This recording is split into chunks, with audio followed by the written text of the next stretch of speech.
Olá, boa tarde, quase boa noite. Eu sou o jornalista Cefas Carvalho e estamos começando mais um programa Conversa de Botequim. Toda sexta-feira, 17h30, no Bardalos Comida e Arte. Sempre uma entrevista com alguém que faz arte, cultura, política, medicina no Rio Grande do Norte. No programa de hoje, como você já pode ver, temos um entrevistado especial, o médico urologista Domício Arruda, que já foi secretário estadual de saúde, já foi diretor do Valfredo Gurgel, da Unimed, vai falar bastante sobre isso tudo e sobre outros assuntos também. Vamos primeiro celebrar nosso entrevistado, doutor Domício Arruda. Bem-vindo ao Conversa de Botequim. Prazer estar com vocês, Sérgio, o Geraldo, uma turma do sindicato, e a gente está aqui para conversar. Ver se sai alguma conversa nesse botequim hoje. Com certeza sai. Vamos conversar bastante. Fazer aqueles lembretes de sempre. Nós estamos também pelo Instagram do Dr. Geraldo Ferreira, que é presidente do Sinmed, que intermediou a entrevista. Muito obrigado, Dr. Geraldo Ferreira, já médicos vindo aqui. Agradecer aqui a equipe. Sem a equipe esse programa não seria realizado. Produtora Raquel Lucena, com José Agro na filmagem, Ananda Carvalho, assistente de produção, e o apoio logístico, como sempre, de Lula Belmont e Ricardo Nelson. Nós estamos ao vivo no Bardalos Comida e Arte. Quem quiser assistir a entrevista pode assistir em loco aqui, pode sentar, comer, beber alguma coisa. E quem quiser assistir pelo Facebook pode fazer perguntas. Se você assiste pelo Instagram, também faz perguntas. Pode fazer pergunta que o doutor Domício vai responder aqui na medida do possível. E pergunta não falta. Doutor Domício, tradicionalmente no programa, como é uma conversa de botequim descontraída, eu sempre pergunto como uma pessoa começou naquilo que a tornou célebre, naquilo que é a sua atividade. Eu pergunto, como é que a medicina começou para o senhor? O senhor desde criança queria ser médico? Era uma vocação? O senhor brincava de médico quando era criança? Em Nova Cruz, presumo? Eu brincava como é de que foi? padre. Brincava de padre? É. O senhor queria ser padre? Eu queria ser padre em Nova Cruz, mas a minha vocação não foi muito estimulada pelo meu pai. Eu sou da pequena aristocracia rural. Sim. Sou de Nova Cruz, uma cidade média, e estudava lá no Colégio das Freiras e fui coroinha, sabia repicar o sino lá para chamar para a missa. E depois eu tive que sair de Nova Cruz, porque lá não tinha nem o curso ginasial. Fui interno aos 11 anos de idade, mas mantive sempre os vínculos com Nova Cruz, que meus pais sempre moraram lá. Então eu sou, e como o Geraldo já deu um spoiler aí, hoje eu sou. Ele falou que eu era agropecuarista, mas na realidade eu me considero uma pessoa que faz agropecuária familiar. As pessoas perguntam como é que não existe agricultura familiar, mas Agropecuária familiar. Eu resolvi lançar essa nova forma econômica. Perfeito. Porque todo mês eu pego uma parte da minha aposentadoria, uma parte da aposentadoria da mulher e boto na fazenda lá, então eu sou um agropecuarista familiar. Perfeito. Mas a gente veio para o presente, mas eu estava perguntando do passado. A vocação era para ser padre, mas não deu certo. Mas aí, como é que veio a medicina então? Mas eu acho que o mercado de trabalho, na época que eu estudei, fui interno do Colégio Salesiano do Recife, depois eu vim para o Colégio Marista de Natal. Ah, sim. E a gente era obrigado, infelizmente, eu terminava o ginásio, quarta série ginasial, você tinha que optar entre duas profissões, somente duas. E era fácil de optar. Ou você fazia medicina, ou ia para a turma de medicina ou de engenharia. O curso científico do Marista só tinha duas turmas, uma de medicina e outra de engenharia. Quem gostava de matemática ia para a engenharia. Quem não gostava ficava de medicina, e eu brinco assim com meus amigos que foram fazer direito, que quem não gostava de estudar nem matemática, nem as outras matérias, ia fazer direito. Ia fazer um clássico para fazer direito. Aí tinha que ir para outro colégio que lá não tinha. A realidade era essa. Quer dizer, de uma turma de talvez 100 alunos, 50 iam fazer medicina, tentar medicina. E na minha turma, a turma do Marista, eu acho que uns 40 são médicos. São médicos. Aí como é que foi? Fala um pouquinho, porque assim, era outra realidade, né? Conversando com outros médicos, o ensino naquela época era diferente, a dinâmica era totalmente diferente. Como é que foi sua vida estudantil, fazendo a ligação com o fato de decidir estudar medicina? Mas como foi a sua vida estudantil, doutor Domício? Rapaz, eu era CDF, então eu não tive muita dificuldade. No último ano do curso colegial. Eu fui para o intercâmbio cultural, né? Fui fazer intercâmbio bolsa de estudos nos Estados Unidos, concluí meu curso secundário lá.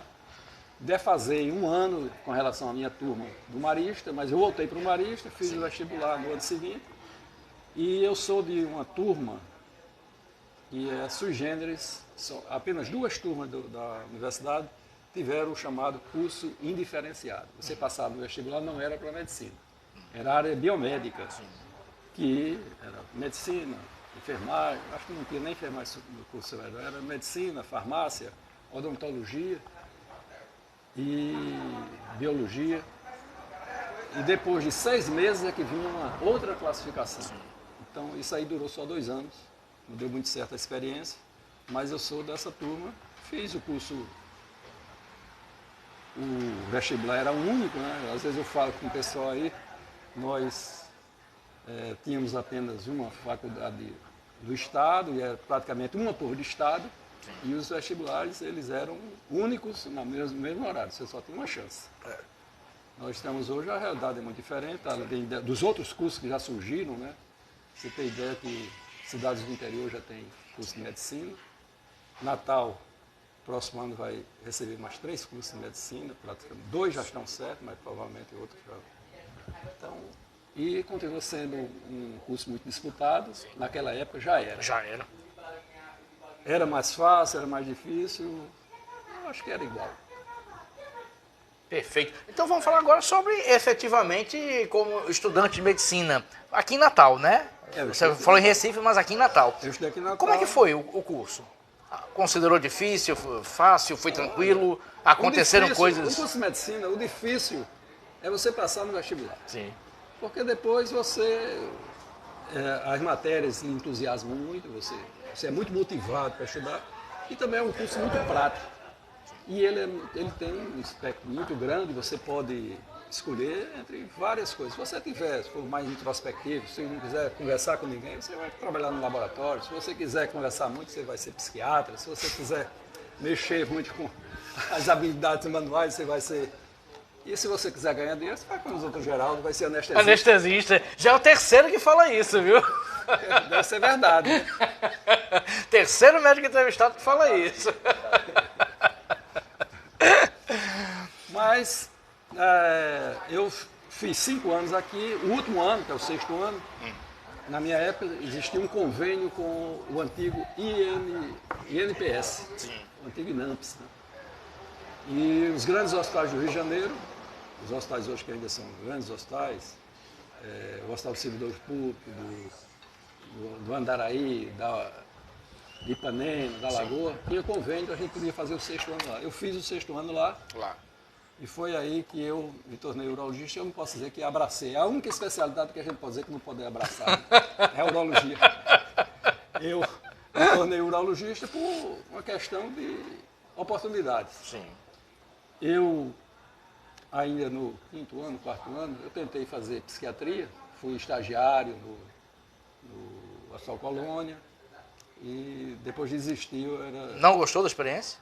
Rapaz, eu tive uma experiência dolorosa. Eu tenho o meu nome, Domício, eu sou sobrinho, porque um irmão do papai, o mais velho, ele era psicanalista, era psiquiatra, formado no Rio de Janeiro, em 1938, na turma de doutor Clóvis Sarinho. E ele ficou no Rio, foi muito bem sucedido. Eu digo que ele fez curso de pós-graduação em Londres, tinha uma clínica na Tijuca, uma casa no Alto da Boa Vista e uma fazenda em Juiz de Fora. Era tudo que um sobrinho podia querer imitar. Sim. Então ele era psiquiatra e eu pensei em fazer psiquiatria. Fui estagiário do IEL, do Instituto Evaldo Lodi, fazia estágio, pagava uma bolsa. E eu era plantonista no Hospital Colônia. Queria fazer psiquiatria até que um dia eu cedei pouco um paciente lá e eu recebi lá uma agressão e eu fiquei com medo do negócio e deixei. Fui ser urologista. Pelo menos não tem agressão. Mas é tudo. Eu ia perguntar isso, por que decidir pela urologia? O que a urologia tem de diferente das outras especialidades? Assim, Não, foi uma questão de oportunidade. As especialidades cirúrgicas você tem que começar a praticar para ver se você tem jeito. sim. Você começa a auxiliar. E o doutor Edésio Macário, que tem um pouco, trabalhou até um pouco tempo, ele tinha uma equipe no Hospital Alfredo Gugel. O Alfredo não era esse o Alfredo de hoje, não. O Hospital Alfredo era um modelo americano. O doutor Onofre Júnior, quando começou a administrar o hospital, ele queria fazer um hospital muito diferente. Ele não teve condições. O Valfredo, ele passou como um elefante branco uns 10 anos ali. Você passava, isso aqui vai ser um hospital. Tinha sido inaugurado, mas não funcionava. Sim. Até que o doutor Júnior, o hospital funcionava como um hospital padrão. Ele tinha urgência, ele tinha os ambulatórios, ele tinha as cirurgias eletivas e tinha várias especialidades. Eu tentei um estágio lá, disse, rapaz, já tem muita gente. Eu acho que ele foi bem consciente, porque ele deu oportunidade a dois grandes cirurgiões, o Dr. Jefferson e o Dr. Josalmir, que são cirurgiões cardíacos. Eles entraram antes de mim, apesar de serem mais novos. E ele disse, Miss, tem uma turma aqui de urologia que opera muito, tem umas cirurgias interessantes.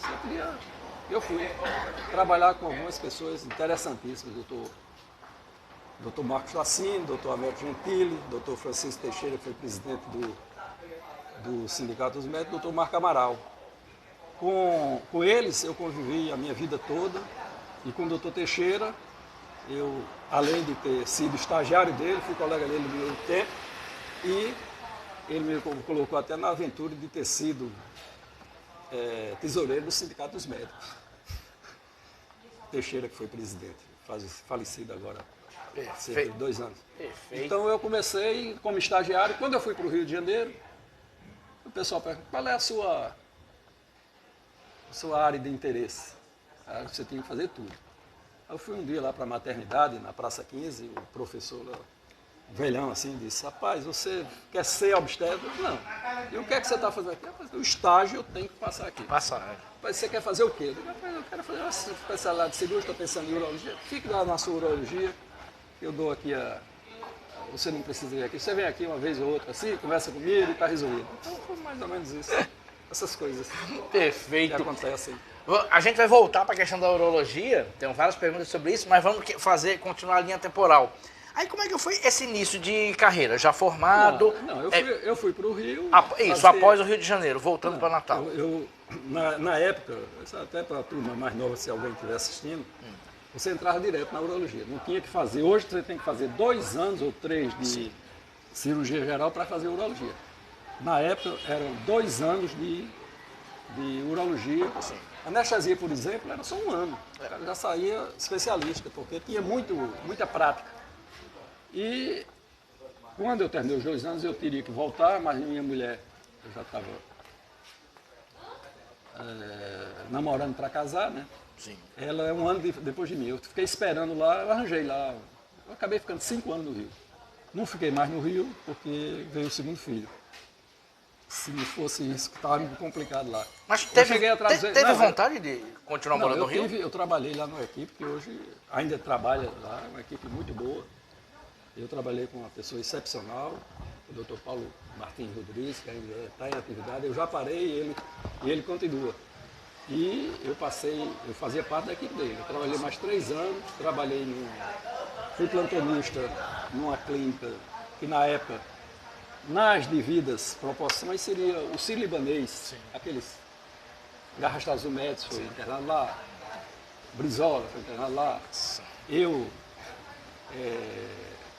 convivi como plantonista, eu vi muita gente assim importante, porque a clínica Sorocaba era a nata dos políticos, né? Sim. Os políticos e o pessoal de dinheiro se operava ia para lá. No Rio de Janeiro. Vinha de São Paulo. Pra você ter uma ideia, eu conheci o dono do Bradesco, que era de São Paulo, ele vinha fazer exames no Rio. Nossa. Eu cheguei a conhecer o Amador Aguiar, que ele ia lá. Era uma clínica que tinha um alto padrão e um conceito muito bom. Eu trabalhei com esse pessoal. Eu fiz 2 anos de residência e trabalhei mais 3 anos. Quando eu quis voltar, aí estava complicado. porque não existia plano de saúde. A Unimed tinha sido fundada há pouco tempo, mas não existia, um plano de saúde. E os médicos, eles trabalhavam, os médicos mais que estavam em melhores condições, trabalhavam no INAMPS. E no consultório, ele atendia também o INAMPS, ele tinha uma cota. Sim. E esse credenciamento era praticamente impossível. Então, um amigo meu que estava, Antônio Leite da Costa, que chegou a ser diretor da Escola de Medicina, sim, do curso médico lá da UER, ele estava em Mossoró e soube que Laíre Rosado, que era urologista, estava deixando de trabalhar porque estava envolvido na campanha, era nem para ele, para o sogro, que era uma campanha muito difícil, era a campanha de 1982, isso, a célebre campanha do Voto Camarada. Isso, e o sogro Van Rosado. Ele era o coordenador e ele estava deixando, eu me comuniquei com ele e ele, sim, realmente, ele passou o serviço todo para mim. Mossoró só tinha 2 urologistas, um de cada cor partidária, né? Um do lado, a 30 metros de distância um hospital do outro, mas Mossoró é muito partidária, né? Mossoró é muito... Lá eu era Barbie, né? Eu era Rosado.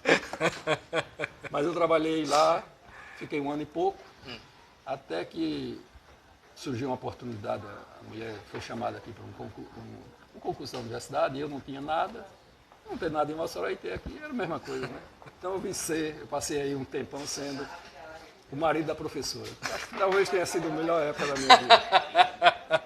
Mas depois do marido da professora, se tornou presidente da Unimed, diretor do hospital da Unimed. Vamos falar um pouquinho sobre isso? E também diretor do Valfredo Gurgel, que merece um registro. Vamos falar um pouquinho sobre isso, como é que foi essa passagem, doutor Domício, de urologista para gestão, digamos assim. Eu posso falar sobre o meu currículo? Sim. Se você não der muita ênfase, a página infeliz do meu currículo, mas aí fica para o fim. Tá. Eu comecei a trabalhar aqui com a equipe, com um urologista mais antigo, inclusive me recebeu na clínica dele, o Dr. Marcos Amaral, e a gente trabalhava basicamente para o INAMPS. E o doente particular era aquele doente que era do INAMPS e ficava no apartamento, a gente recebia uma complementação. Até no Valfredo, que tinha o doente que ficava no apartamento lá, a gente ainda recebia uma complementação. Não existia o doente particular, sim, era coisa raríssima. Mas a gente depois eu arranjei emprego, né, sem concurso. Todo mundo tem. Todo mundo gosta de dizer, eu sou concursado. Eu não sou concursado. Foi emprego na marra mesmo. Os empregos foram José Agripino Maia, que me contratou para o IPE e para o Valfredo Gurgel. Depois eu fiquei no Estado, né, a Fundação Valfredo Gurgel acabou. Eu trabalhei esse tempo todo no Valfredo e outras coisas. Eu trabalhei na Junta Médica do Estado e a gente faz os bicos que a gente esquece, que nunca coloca no currículo, né? E eu gostava muito, eu era muito participativo. Entrei na Unimed, e mesmo antes de ser diretor da Unimed, eu já participava mesmo assim, das assembleias. E eu era o doutrinador. Era um cargo, naquele tempo, toda semana entravam novos cooperados, novos médicos cooperados, e alguém tinha que ir lá dizer o que era a Unimed. Eu saía de casa, levava a minha televisão, meu toca-fita, não sei mais nem como é que chama ela lá, que mostrava um filmezinho lá, e eu fazia essa doutrinação. Eu passei e fui ser diretor do sindicato, aqui no 21 de março. Teixeira era o presidente, e quando foi formar uma chapa da Unimed, eu fui o representante da Unimed, do sindicato junto à Unimed. A turma lá, era a turma, os maiores capitalistas lá tinham que botar um pouquinho do socialista. Então eu era o esquerdista que entrou lá. Sim. Eu entrei na Unimed e na época Teixeira tinha força política, podia desequilibrar, até pensar em fazer uma chapa alternativa. Ele exigiu que o sindicato teria a superintendência do sindicato. E eu comecei pela porta da frente, fui ser superintendente. E o superintendente, ele cuidava dos contratos. Então realmente eu vesti a camisa do contrato e enfrentava muita concorrência, porque era muito fácil. Por aqui nessa rua devia ter uns 3 planos de saúde. A Gimédia. Eu lembro. Todo parecido com o médico. Era. E a gente tinha que fazer isso. Eu tinha o contato. Eu era quem fazia o contato com as empresas. Essa parte comercial era comigo. Inclusive, a redação dos contratos eu era bom em redação de contrato. Eu pegava contratos antigos de outras Unimedes, adaptava para cá, até que surgiu a primeira crise da Unimed, assim, eu fiquei 9 anos na Unimed. Eu fui superintendente 6 anos e fui presidente 3. Foi quando surgiu o Código de Defesa do Consumidor. Fizeram uma reunião extraordinária no Brasil todo com as Unimed, dizendo, olha, tem uma coisa aí que vai acabar com a Unimed. Porque agora o consumidor vai ter direito. O cara vai chegar lá e vai dizer, olha, eu quero isso aqui. Não existia Código do Consumidor. Não existia. O contrato a gente fazia, a gente dizia, olha, não dá direito aí, assim não dava, né? Depois as coisas foram mudando. E a Unimed surgiu o PROCON, continua aí. Então eu fiquei e nunca deixei o consultório. Eu acho que isso aí está escrito nos astros. Eu sou dos Gêmeos, faço 2 coisas ao mesmo tempo, sempre fiz. Nunca fiz só medicina. Depois que eu entrei na Unimed, eu fiquei. Depois eu fui ser. Na sequência, eu acho que eu fui ser diretor do Valfredo Gugel. Pronto, tempo lá. Era a minha próxima pergunta, como é que foi essa experiência? Ser diretor do Valfredo não... Mas não é fácil, não. É boa. O Valfredo nunca ficou sem diretor. O Valfredo nunca ficou sem diretor. O pessoal reclama, mas alguém sempre vai. Mas eu peguei uma época um pouco difícil, porque foi a primeira grande reforma do Valfredo. Sim. Na época a gente teve que alugar o hospital médico cirúrgico e ampliar o que o Dr. Ides já tinha feito. Ele começou uma enfermaria no João Machado e na época que eu fui diretor, a gente administrava também essa parte clínica do João Machado e o hospital médico cirúrgico. No médico cirúrgico, era um anexo, era o hospital todo. Eu nomeei um vice-rei lá, o Dr. Manuel Afonso. Ele nunca recebeu nenhuma gratificação, nunca teve esse cargo, mas o que ele fizesse lá estava feito, porque eu era diretor do Valfredo, ser diretor de 2 hospitais. Então ele era o... E eu acho que ele fez um bom serviço. Perfeito. Agora foi a época que começaram as denúncias de doente que está no corredor. Pronto, essa é a minha pergunta. Como é que o senhor vê esse paradoxo? O Valfredo é sempre a solução, né, para todo atendimento. E ao mesmo tempo, sempre também tem isso, até às vezes no imaginário. Eu já precisei do Valfredo, por exemplo, e fui muito bem tratado e não fiquei em corredor. Mas às vezes acontece isso, como jornalista já vi. Como é esse paradoxo do Valfredo, Tudomício? Não, porque é um hospital que, como eu falei, no começo ele era um hospital geral, que tinha tudo. Sim. E funcionava muito bem. Eu tenho várias pessoas da minha família que eu encontro com eles, rapaz, você me fez aquela cirurgia. Fui lá no Valfredo, eu marcava, um parente meu ia lá. Meus filhos quebravam o braço, ia lá, não tinha plano de saúde, ia lá. Mas eu tenho uma certa culpa, porque eu acho que eu fui o primeiro diretor que abriu os corredores do Valfredo para a imprensa. O pessoal sabia lá, quando chegava alguém da imprensa, não chegava nem perto lá. E alguém disse, não, pode deixa aí, travesseira. Não resolveu não, mas... Imprensa é perigosa, viu, doutor?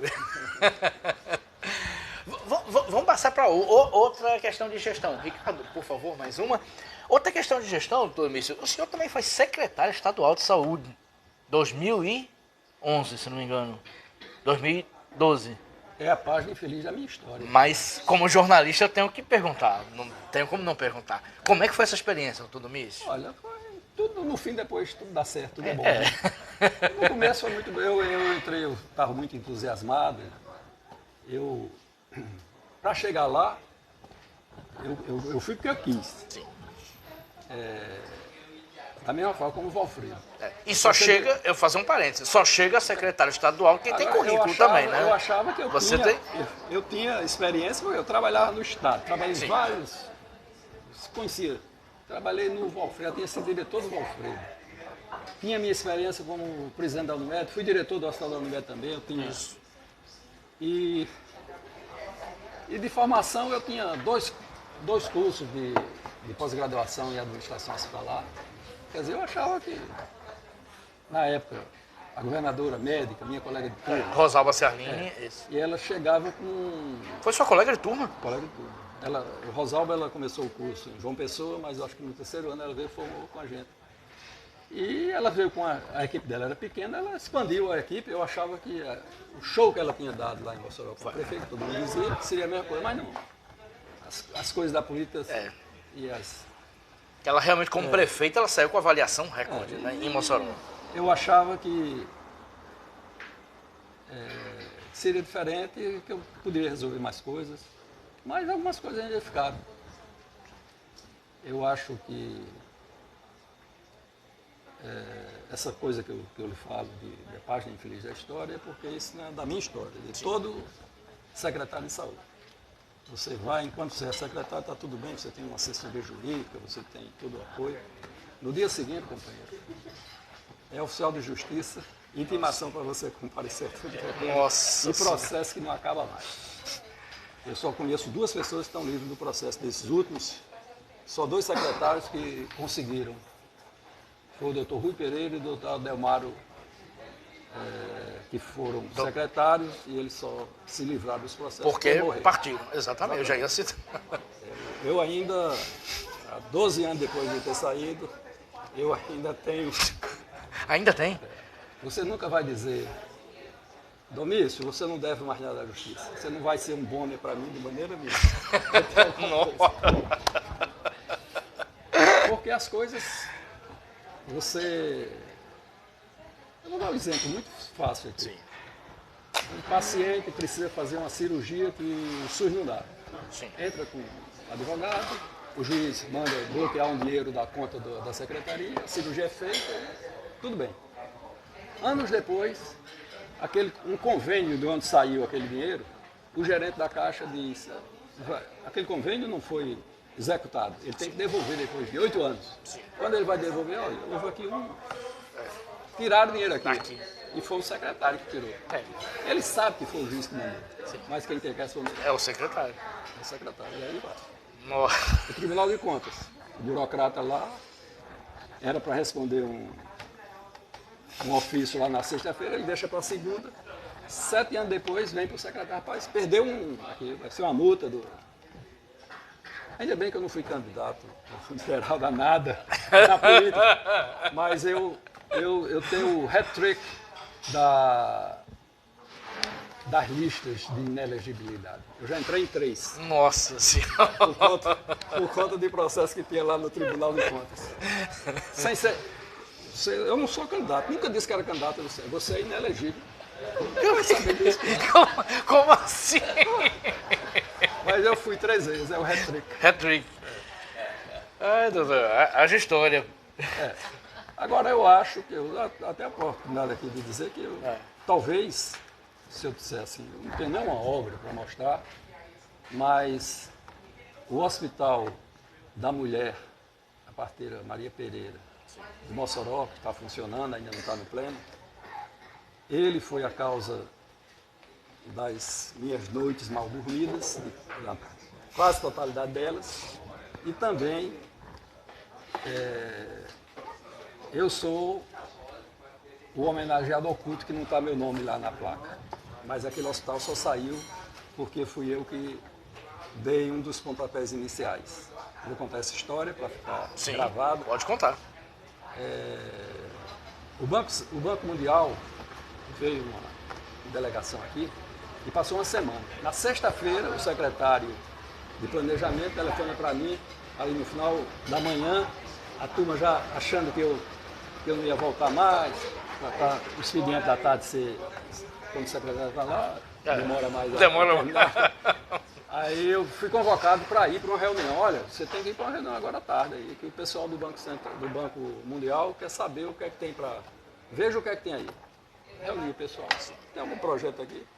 Tinha um laboratório que foi construído ali perto do Detran, tinha a expansão do SAMU pelo interior, e eu disse, rapaz, a gente estava com um problema sério, o hospital funcionando precariamente, num hospital alugado lá em Mossoró, já estava funcionando a maternidade. E rapaz, vamos fazer isso aqui. Tem algum projeto? Tem não. Pega um papel aí. Quantos leitos você acha que tem no hospital? Eu tinha feito um curso aí, disseram, olha, o hospital bom tem que ter no máximo 250. Bota 220 aí. Quantas UTI? UTI para adulto, UTI para gestante, UTI.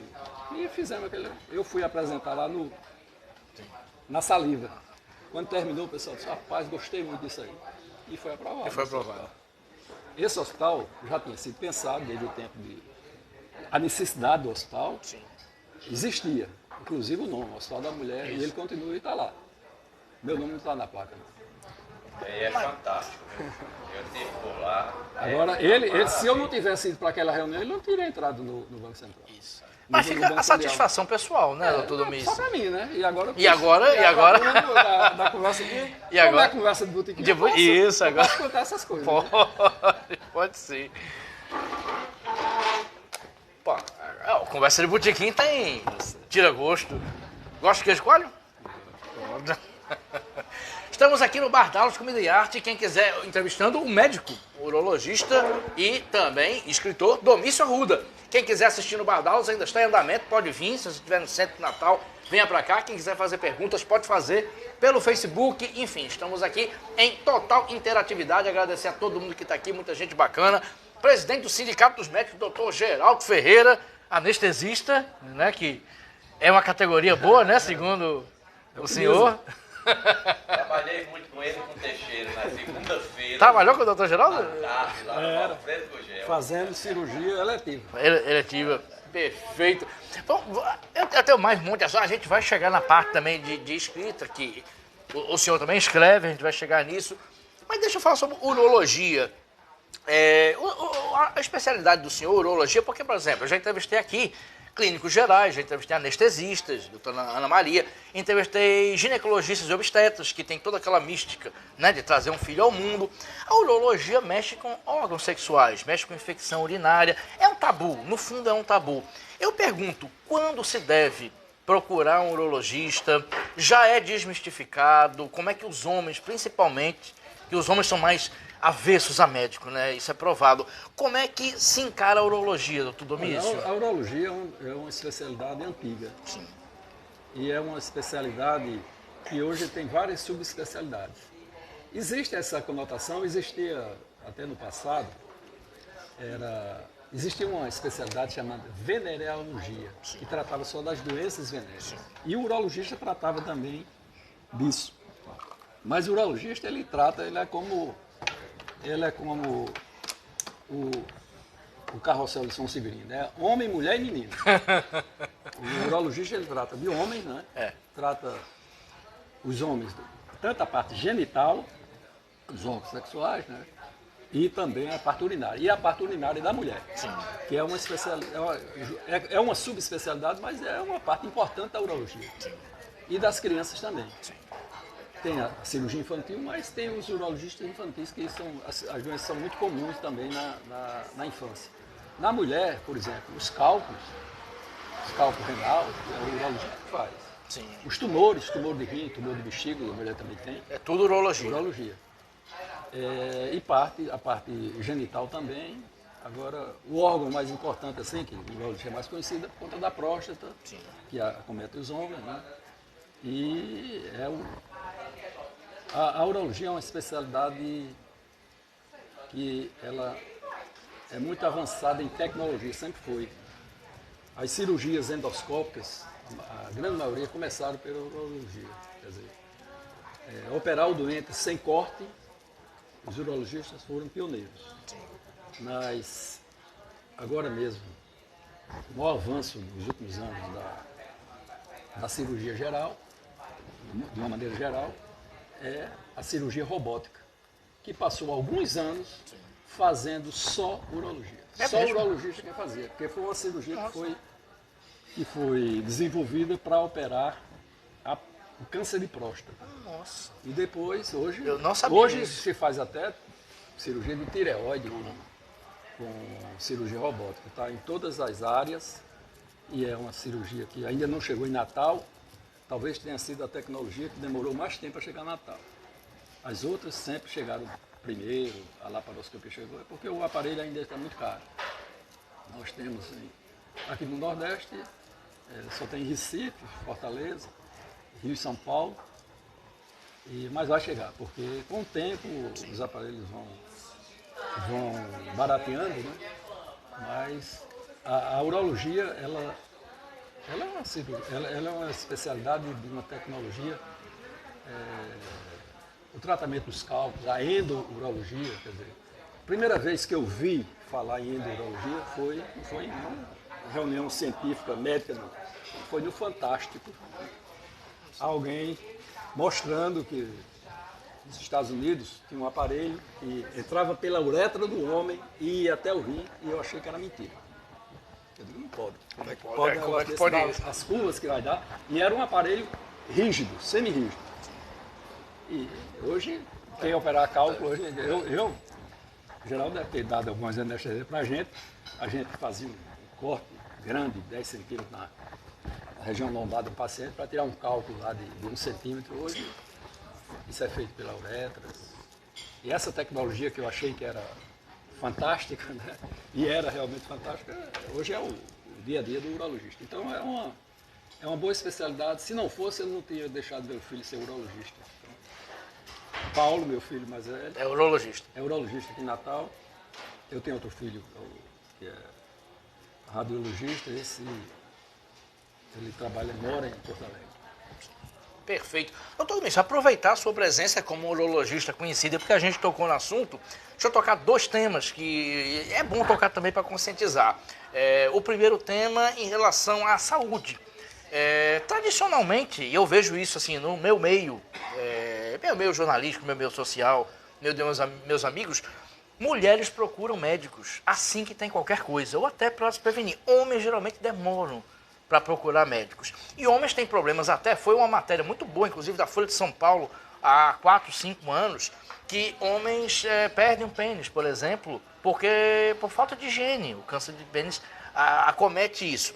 Eu pergunto, como urologista, como é que o senhor vê isso? Por que o homem tem essa dificuldade em procurar médico, principalmente em questões envolvendo os órgãos genitais, e como fazer para reverter isso, para levar os homens aos consultórios, doutor Domingos? Eu acho que a realidade hoje é um pouquinho diferente. Mudou? Porque o homem, ele faz o check-up. Se ele tiver condições, ele faz o check-up. E o check-up hoje, qualquer check-up que é feito, o clínico geral, o cardiologista, ele pede o exame PSA. Sim. Eu fui urologista na época que não existia PSA. Quer dizer, era difícil. A gente fazia, quer dizer, esse ano eu vou completar 45 anos de formado. Quando eu me formei, há 45 anos, os diagnósticos eram sempre tardios. Quando você diagnosticava o câncer de próstata, quando você tinha certeza que o paciente tinha câncer de próstata, ele já estava no estágio muito avançado e o tratamento era paliativo. Sim. Eu perdi um tio com câncer de próstata. Hoje as pessoas operam com amplas possibilidades de ser curado. Há 40 dias eu fiz uma cirurgia radical de próstata. Eu me submeti a cirurgia robótica. Estou aqui com você aqui. Conversando. Quer dizer, eu fiz um diagnóstico precoce. Quer dizer, eu sempre fazia o exame, que é um exame simples, o PSA. E esse exame, quando ele foi aumentando, eu fiz uma biópsia e diagnostiquei a tempo. Quer dizer, isso é mais comum hoje. Sim.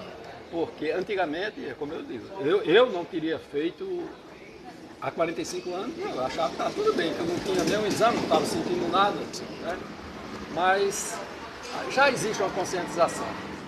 Claro, a gente ainda o que você falou com relação ao câncer de pênis, nós estamos na região que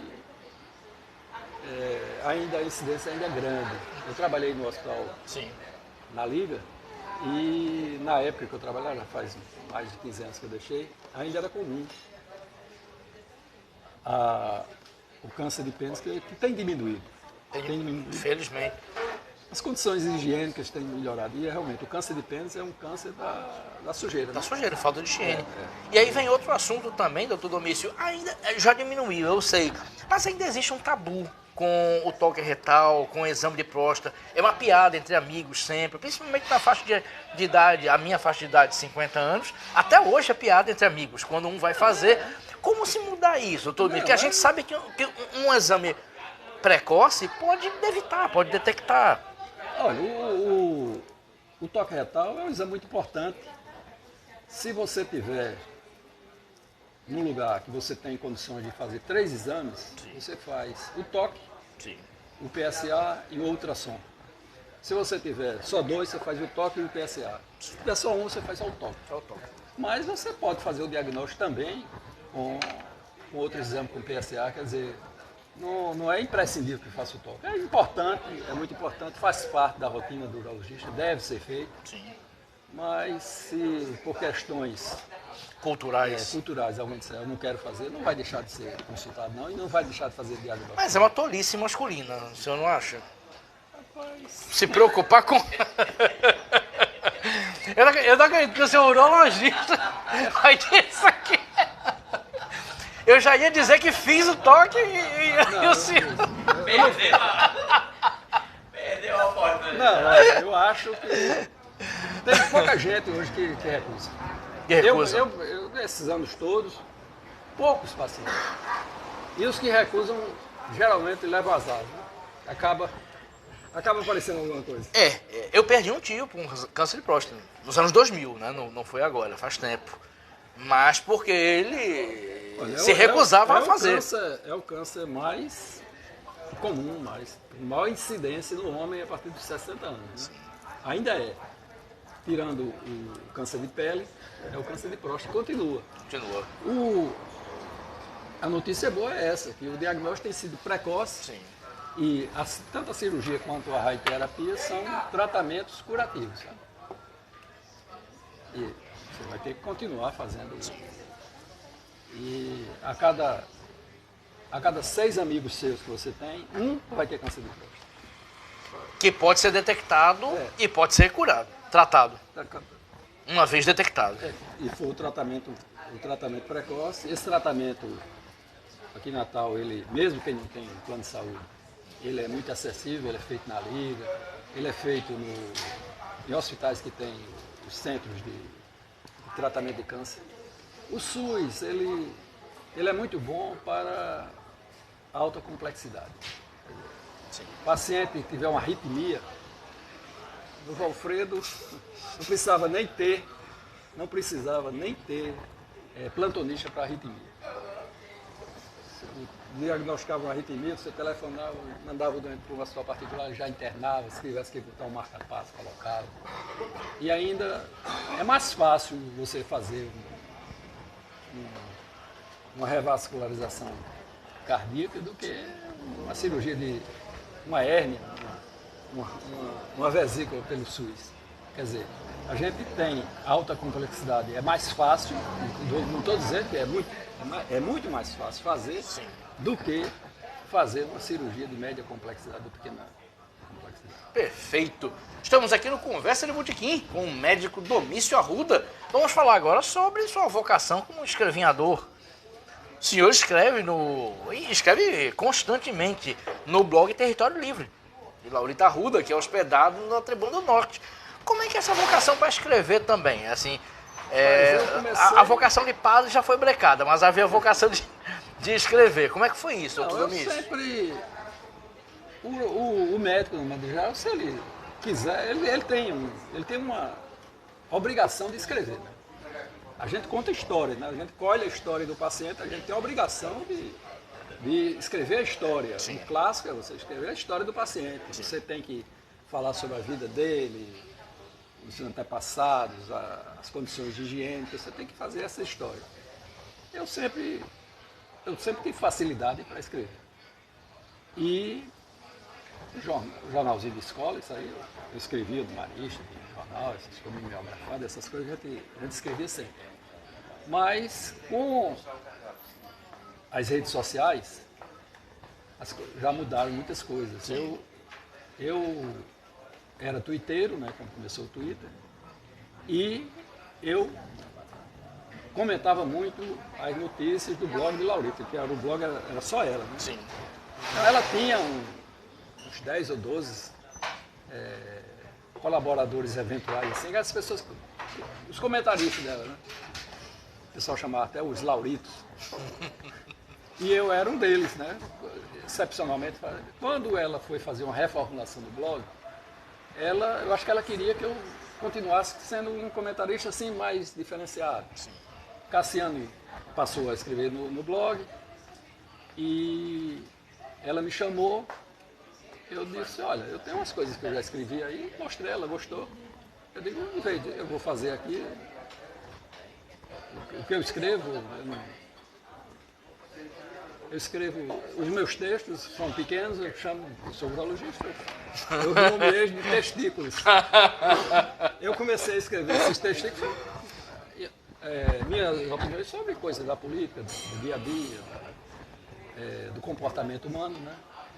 E como já faz mais de 4 anos, hoje eu tenho um acervo já. Um texto. Daria um livro.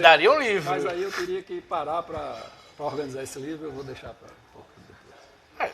Dá certo, tudo isso. Mas o livro... Nós temos até aqui alguém que vai lançar livro também em breve. O livro de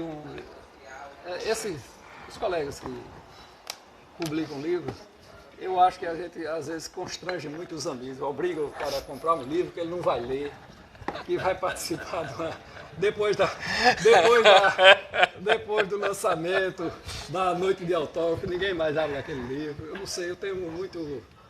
Mas eu acho que vai acabar assim. Se os textos forem bons, a pessoa lê. Quando eu ficar velho, eu vou pensar nisso. Vamos fazer uma campanha aqui, doutor Geraldo, para publicar o livro. Deixar algumas coisas para os netos. Talvez escreva. Eu tenho escrito umas coisas com relação aos netos, história de neto, que eu sou um avô... Avô coruja. Babão mesmo. E eu tenho escrito, eu acho que dá para fazer uma sobre... Eu tenho só o título, né? Qual é o título? Aprendiz de avô. Eu digo que eu sou um aprendiz de cronista, mas eu estou aprendendo a ser avô. Se já tem o título, é porque o livro está perto. Não, mas tem que arranjar alguém que garimpe para ver onde é que aparece o novo avô. Vai dar certo. Testículos. Estamos aqui no Conversa do Botequim, o tempo está passando, já estamos quase no final. Mas, doutor Domício, deixa eu lhe perguntar. Eu faço essa pergunta para todo médico, já tivemos aqui respostas bem diferentes, assim. O senhor era médico, o senhor começou na medicina, como a gente já conversou aqui, em outra época. A gente até antes estava falando, eu também comecei no jornalismo em outra época. Eu comecei com máquina de escrever, com a gráfica rodando, e hoje o jornalismo é outra coisa, né? Isso aqui é jornalismo, blog, o senhor escreve num blog, eu escrevo em vários blogs. Mas o senhor pegou essa medicina, como eu falo do jornalismo, na época romântica. Como é que o senhor vê a medicina hoje? Qual é a observação que o senhor tem dos novos médicos? Como é que o senhor vê o curso hoje? Como é que o senhor vê a atividade da medicina hoje, doutor Domício? Rapaz, muito melhor do que do meu tempo. É? O curso é muito melhor. As condições as ferramentas de aprendizagem são melhores, né? Os médicos estão sendo, eu acho que eles são bem formados. Se o curso for um curso bom, é bem formado. Agora, o problema que nós temos na medicina brasileira é que são formados mais médicos fronteiriços do que médicos aqui antigamente, que só tinha as faculdades, universidades federais ou as faculdades mesmo as particulares, eram muito boas, né? Hoje só tem um país no mundo que tem mais curso médico que o Brasil, é a Índia. Nossa. E a Índia tem grandes médicos, né? Você vai para os Estados Unidos, os grandes E a Índia tem quase o dobro da população. Os Estados Unidos importam os melhores, né? Eles garimpam lá e levam os melhores para os Estados Unidos. Então nós vamos ter esse problema porque está havendo já uma inflação de médicos, né? A gente vai ter bacharéis em medicina, mas o curso da universidade aqui é muito melhor do que no meu tempo. Né? Mas no meu tempo você não tinha ultrassom. Eu comecei a fazer medicina, eu vi o primeiro ultrassom de um rim, eu vi na residência médica. Nossa. A doutora foi no congresso e disse, olha, esse exame aqui que a gente faz para ver assim, a idade gestacional, ele só fazia. Eu estou vendo que dá para ver também o rim, se tiver um cisto muito grande, dá para a gente ver. Quer dizer, eu não vou dizer que no meu tempo era melhor que isso. Né? Aquela história de dizer que eu botava a mão aqui na barriga e sabia o que é que tinha dentro. Você hoje faz um PET scan, né? Mas é melhor. É melhor? É melhor e paga melhor. Então tá, O médico hoje ganha muito mais dinheiro. então tá No certo. meu tempo, o médico ele queria 3 coisas na vida. Era o ideal de felicidade dele. Ele queria ter um emprego do Estado, um chevette e uma casa no Conjunto Bandeirante. Hoje a turma começa, hoje a turma é de BMW para cima e morando na praia. Tá melhor hoje, é melhor. Tá certo. Doutor Luiz, para encerrar ainda sobre esse tema que o senhor discorreu de forma muito interessante, o senhor falou logo no começo que antigamente só existia um curso por estado. Hoje existe excesso de cursos ou o senhor acha que é o número correto? Não, tem excesso. Tem excesso. E como lidar com isso? Não. Nós tivemos um tempo aí, desde o tempo de Temer, que foi proibido a abertura de novos cursos. Aí sempre abre uma exceção, né? Olha, mas precisa de cursos de medicina em cidades que têm carência. Então pegaram essa brecha. No Rio de Janeiro tem um curso que é uma universidade, uma faculdade que funciona em Angra dos Reis, mas que as aulas são na Barra da Tijuca, num shopping center lá da Barra da Tijuca, Como é? só para Essa matemática não bate. 12 mil reais a mensalidade não é para gente que vai querer trabalhar o cara que paga 12 mil não vai querer trabalhar no mais médico, né? Não vai. Ele é geralmente nem num posto de saúde. Um médico que já tem a especialidade, ele vai fazer medicina só porque ele quer ser oftalmologista, e de oftalmologia ele já tem onde aprender, né? Isso. Mas o problema é que hoje são formados mais médicos, que eu chamo de fronteiriços, né? Na Bolívia, no Paraguai, na Argentina, sem vestibular, sem coisa nenhuma. Isso é um problema, doutor Mício? Eu sempre leio sobre isso, várias matérias. Vai ser o maior problema. É o maior problema que vai ter que ter. No Rio Grande do Norte a gente tem isso? Olha, ainda tem muita carência, mas já está. Eu não posso. Quando eu cheguei aqui, um colega urologista disse, você está emocionado? Está tudo bem. Moço, está gostando? Eu gosto. Mas eu estou voltando para Natal. Rapaz, você veio fazer o quê aqui? Aqui já está. Não cabe mais um urologista aqui. Hoje eu não conheço, talvez, a metade dos urologistas eu não conheço mais, que eu parei de trabalhar aí há 3 anos. Todo ano chega aí um bocado de gente e tem vaga, né? Então, mas os médicos vão. O mercado vai regular isso. Vai regular, autorregular. Quem for contratar não vai contratar uma pessoa só porque ele é médico. Vai contratar uma pessoa que traga algum conhecimento, né? Claro. E nós vamos ter que fazer o exame, tipo o exame de ordem, isso aí é fundamental, vai ter que ter, né? É uma ideia interessante. Aí vai já abrir um novo mercado, porque o cara já é médico, ele vai passar 2, 3 anos fazendo curso de preparação para a revalida e acaba entrando no mercado. Mas a gente tem muita carência, né? Tem muitos municípios aí que os médicos são itinerantes, né? Tem médico, mas não mora lá, né? Sim. E os prefeitos ficam atrás de médico, né? Tentam levar médico. Antigamente eles eram médicos, né? Hoje já está mudando. Os prefeitos antes eles iam para lá e viravam médico. Hoje eles contratam médico.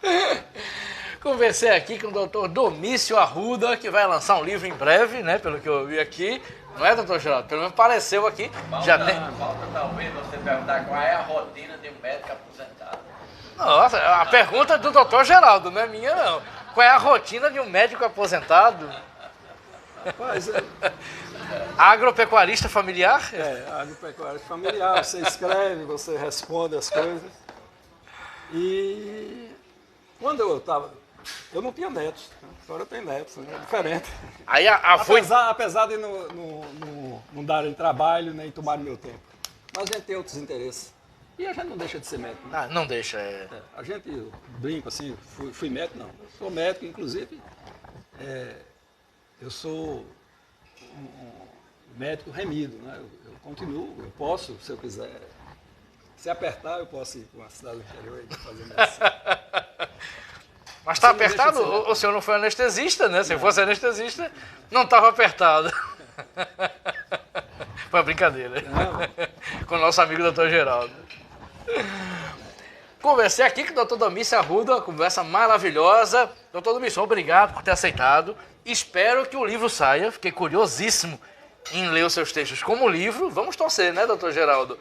E foi uma alegria tê-lo aqui no Conversa de Botequim. Muito obrigado. Certo, obrigado aí, obrigado a Geraldo e boa noite a todos. Boa noite, então, a todos. Obrigado a todos que estavam aqui. Nós estamos também pelo Instagram de Dr. Geraldo Ferreira do CIMED. Então, boa noite a todos e todas e até o próximo Conversa de Botequim.